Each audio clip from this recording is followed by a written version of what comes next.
The potential for a violent overthrow of the regime exists.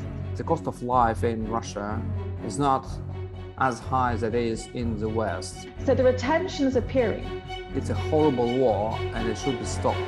Hello, I'm Bill Browder and welcome to the show where we delve into the mind of Vladimir Putin. In this series, I'll be speaking to the people who know his story, who've lived the consequences of his actions, and who understand how he works. This is Inside Putin's Mind. I'm Bill Browder.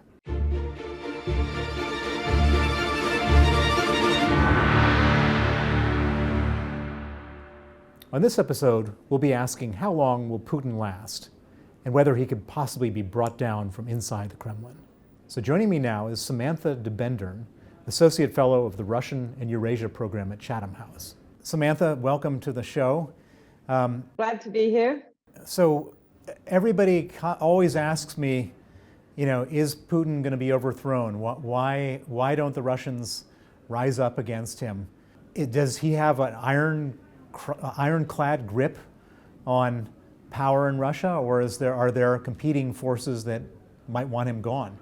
That really is a $1 million question, and one that I've been asking myself as well. When the war began, I was really expecting the elites to rebel quickly. I was actually naively expecting the population to rebel as well, and we're a year into this war, and a lot of the elites have actually complied and just basically accepted what's happening. Some of the, I was hoping some of the more Western-oriented oligarchs would come out forcefully and denounce this war. They haven't. I've actually spoken to one of them, a very prominent one, whom I will not name. And his response was, I'm against this war. I'm not going to come out in public because I still have a lot of employees in Russia. I have a lot of assets in Russia. All my assets in the West have been confiscated. Well, I've been frozen. All I've got left is what's left in Russia. No one gave me a choice to choose my side. So, I'm just going to sit still and see what happens. And I think that a lot of the business elites are horrified by what's happening, but are afraid. They're afraid for their lives. They also don't want to lose their money. And some of them, of course, are actually buying into the narrative that the West has attacked Russia. And this is one of the main reasons why we're not seeing an uprising in Russia. Putin has managed to construct a narrative that this is not about a special operation in Ukraine anymore. Putin's narrative is that NATO is now fighting with Russia. NATO wants to destroy Russia. And he's reviving a very strong nationalist ideology. And a lot of people are buying into this. What about the head of Wagner, Prigozhin? What about the head of the Chechen militia, Kadyrov? All of these people are sort of not happy with the result. They're not happy with how badly Russia is doing. They're challenging in different ways not Putin himself, but the military establishment. Could these people end up being the ones who overthrow Putin, or is that and if they were, would they be worse or the same or what compared to Putin? Well, there are a lot of theories about Wagner and about Yevgeny Prigozhin, the head of Wagner. Some people say he's just a scarecrow, that Putin is deliberately putting out there in the media, be it the Western media, be it domestic Russian media, to say, be careful. If I go, whoever comes after me could be a lot worse, because Wagner is scary. Yevgeny Prigozhin is scary. He's scary for the domestic population. He's also scary for the international community because he seems to have no limits. He's executed prisoners, and one of these executions was circulated on video. The Kremlin spokesman, Dmitry Peskov, said, this is none of our business. Now, I'm sorry, an execution, the murder of a private individual by a private individual in a country, is always the state's business. So when the state relinquishes the monopoly of violence, you have the perfect terrain for an armed uprising against the state that is no longer under state control. And this, I feel, is the biggest danger facing Russia today. There are a lot of private armies that are appearing. There is some that are controlled by the Ministry of Defense. There is one called a Redoute, which is controlled by an oligarch. These private armies are less visible than Wagner, but they are active in Ukraine, and they've been active everywhere that the Russian state has had to defend its interests, but has wanted to do so in a more discreet way, in a way that offers them deniability. In Syria, lots of Africa.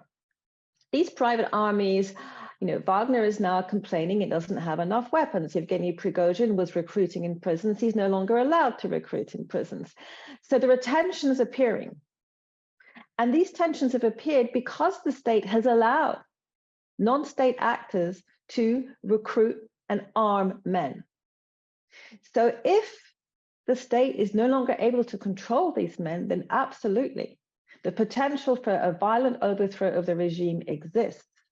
Is there any scenario that you could envisage where a good guy, someone like Alexei Navalny or Ilya Yashin or Vladimir Karamurza, who are all in jail right now, could emerge and run Russia? Is there any scenario where the opposition could actually gain power? I don't see that right now. I don't see that in the current atmosphere in Russia. These people you've mentioned are all vilified in Russia. Alexei Navalny is not even a very particularly sort of suitable candidate insofar as the Ukrainians would be concerned. He was pretty much on the fence about Crimea, more or less in favor of the annexation of Crimea. I mean, very, very kind of wobbly on that one. So that would be a difficult one for the Ukrainians to negotiate with, although I would hope that his position has changed by now.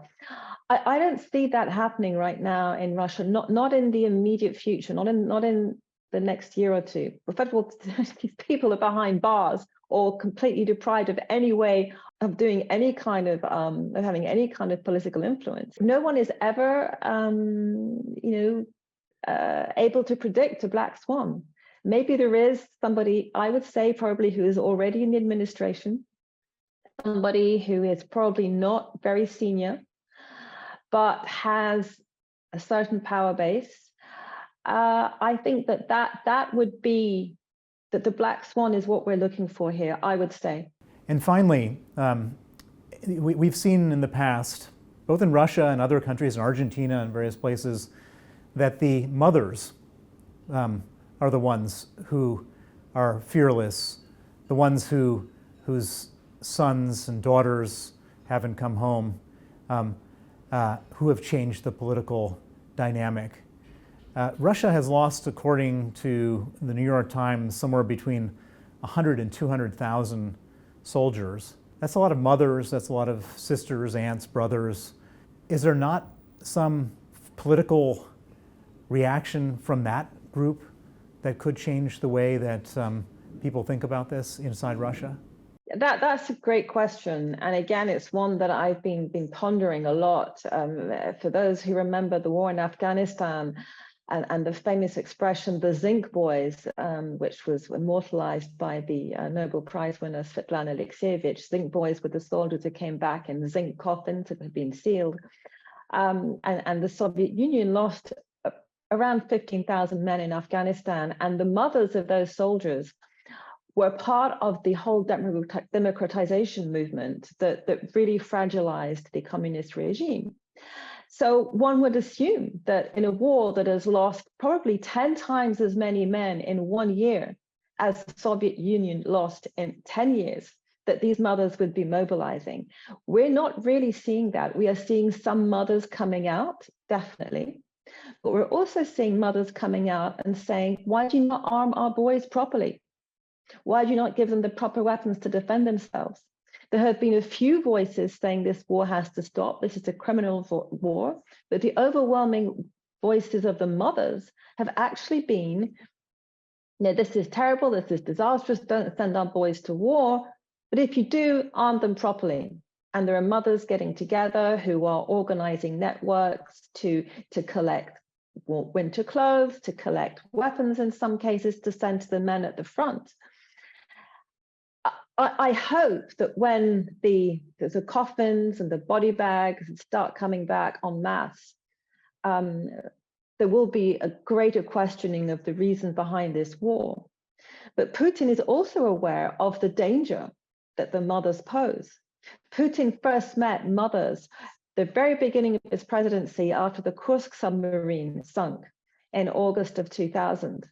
And he was horrified by meeting these women who were shouting at him and saying, "Why aren't you saving our boys?" And from everything I've heard, he said after that, "Never put me in front of those kind of women again." So he's aware of the power of mothers. Samantha de Bendern, thank you for sharing your insights and thank you for joining my show. You're welcome. It's been a pleasure.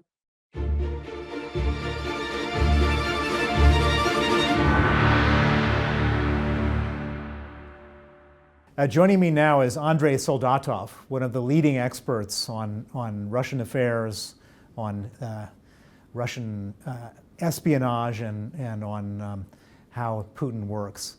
Andrei, welcome to my show. Thank you, Bill. Thank you for having me.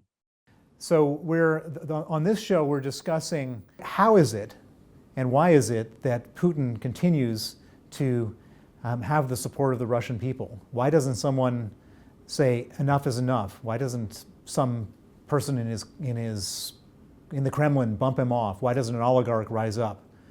Andrei, in your opinion, what is it that allows him to continue to hold on to power? Well, I think there are several reasons for that.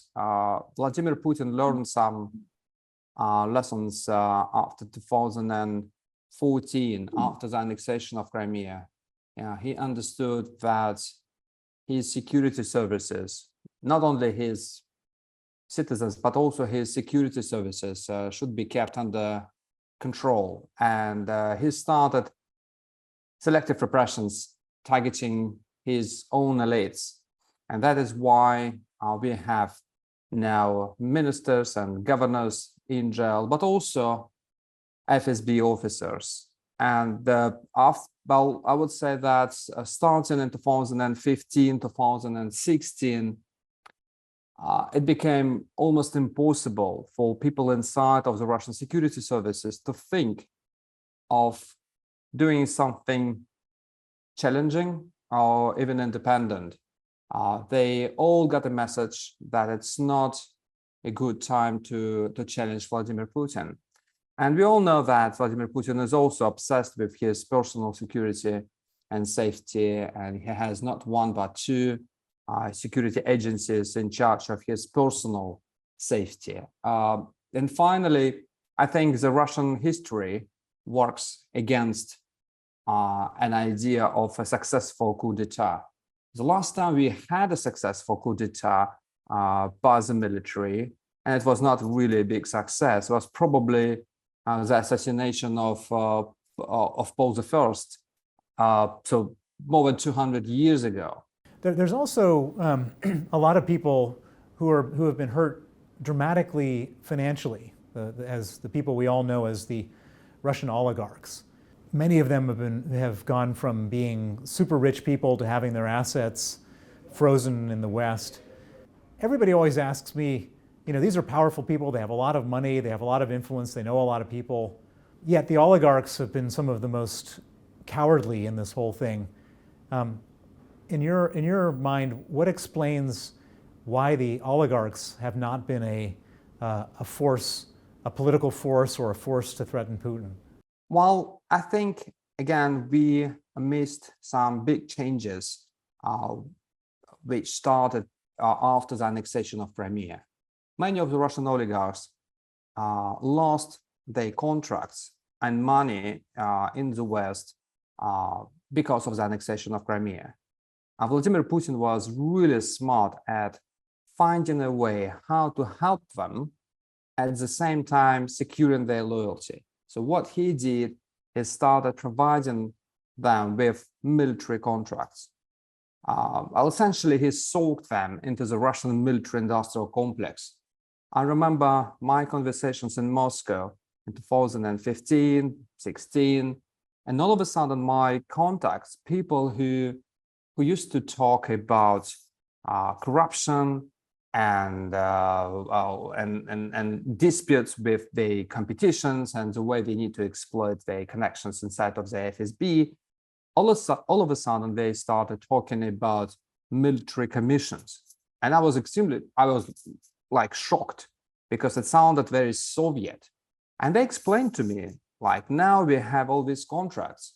So we are provided with contracts from the military, from the Navy. It's a really good way to make money. But of course, in return, we need to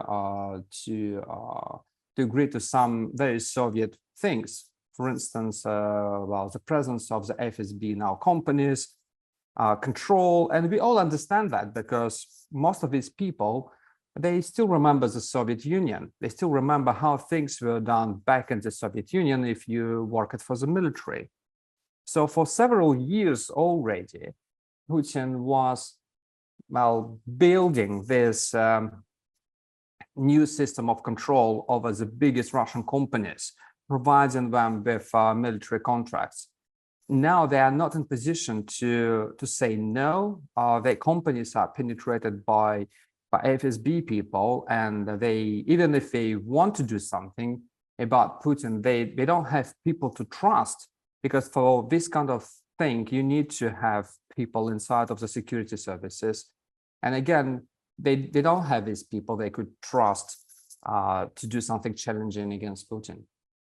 Interesting. And then the other big quandary and question that everybody has, and I have no way of really explaining it, is that this war has been a terrible disaster for Russia. The 100,000 plus men killed, all companies that people, you can't use your credit cards, you can't watch Netflix. The economy has been attacked in all sorts of different ways. Killing of innocent Ukrainians, yet the average Russian continues to support Putin. How does he do that? What does he do, and why does it work that he continues to have pretty robust support among the average Russian? Well, I think it's, well, his strategy was quite smart, and it's multidimensional.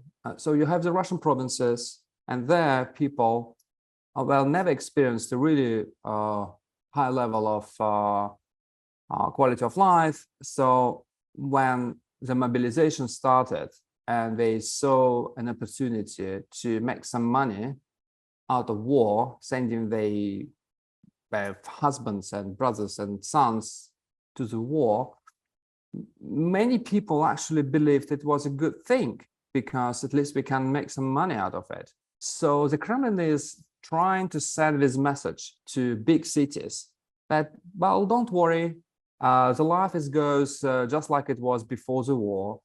It's all fine. We protect you from mobilization. It's mostly for provinces and for regions.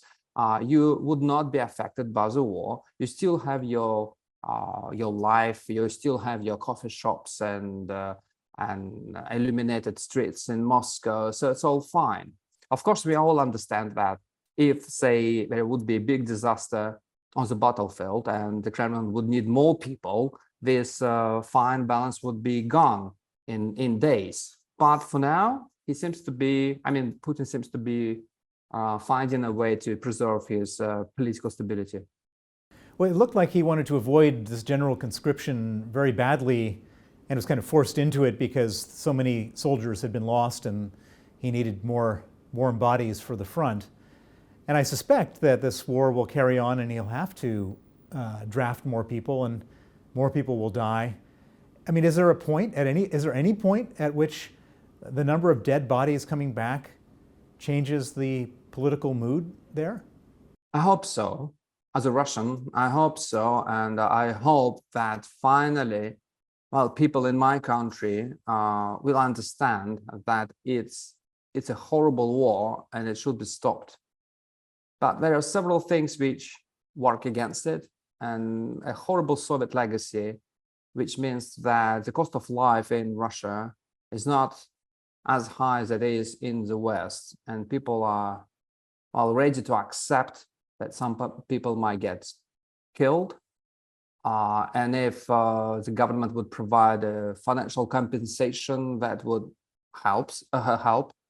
And my final question is, if we fast forward 10 years, is Putin still sitting in the Kremlin, still governing Russia 10 years from now? Well, I hope not, of course. Well, I think that, of course, the Russian history was not really optimistic, but one thing was quite clear, that sometimes the country was capable of producing a miracle, like Gorbachev, for instance, which was absolutely unexpected.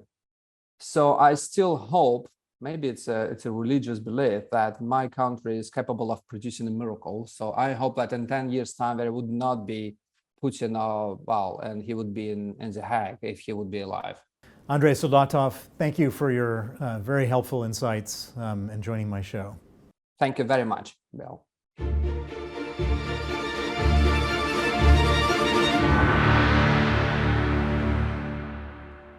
We've now spoken to two highly knowledgeable guests about Putin's future. And if I add my own opinion, which is consistent with theirs, I think we can safely conclude that Putin doesn't face a risk of being overthrown by his own people. As counterintuitive as that may be from the West, as unhopeful as that is, I think we have to prepare ourselves for a long and treacherous road ahead dealing with Vladimir Putin. And there's really no silver bullet in this story. Many thanks to my guests, Samantha de Bendern and Andrei Soldatov. Join us again next time as we continue to delve into the mind of Vladimir Putin.